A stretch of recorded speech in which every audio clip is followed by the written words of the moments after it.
This is Sally, a 68-year-old woman. Many members of her family have Alzheimer's, and she is worried that she might have it as well. But she has a question. What is Alzheimer's? Alzheimer's is a degenerative disease that causes problems over time in a person's brain. It is characterized by changes in the brain that lead to the deposits of certain proteins. This disease causes the brain to shrink in size and causes the cells of the brain to die off. It is the most common cause of dementia, a disease that causes the gradual decline of memory, thinking, and behavioral and social skills. Well, that's interesting, but how would I know if I have Alzheimer's? Some of the early signs of Alzheimer's are memory impairment, difficulty concentrating, problems finishing daily tasks, and confusion with location or passage of time. Oh, I have some of the symptoms. Maybe I should visit a doctor. After assessing your physical and neurological exams and your diagnostic tests, we have confirmed that you do have Alzheimer's. But how could this have happened? Nobody knows the exact cause of Alzheimer's. But at a basic level, it is caused when the brain protein fails to function as usual, which disrupts work of the brain cells and neurons. The neurons become damaged and lose their connections between each other, which eventually leads to death of neurons.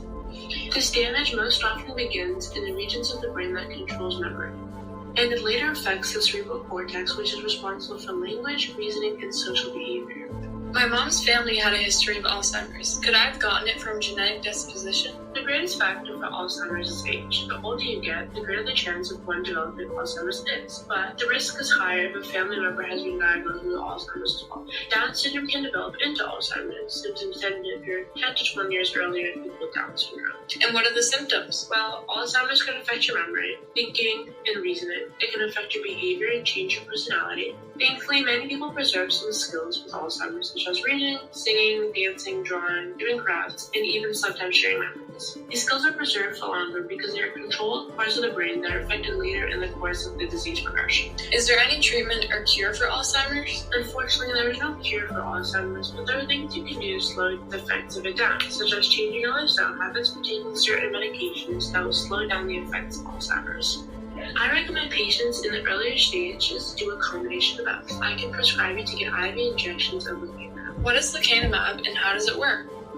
Lecanemab is a new FDA-approved medication in which antibodies fight against the beta amyloid that are deposited in the plaques. Plaques are beta amyloid fragments of larger protein, and when these fragments clump together, they have a toxic effect on neurons, which disrupt connections between brain cells. These plaques can be monitored by a PET scan.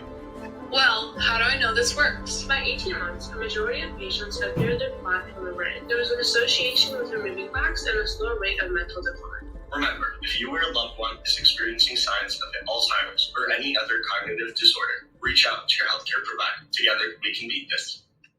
Created using Powtoon.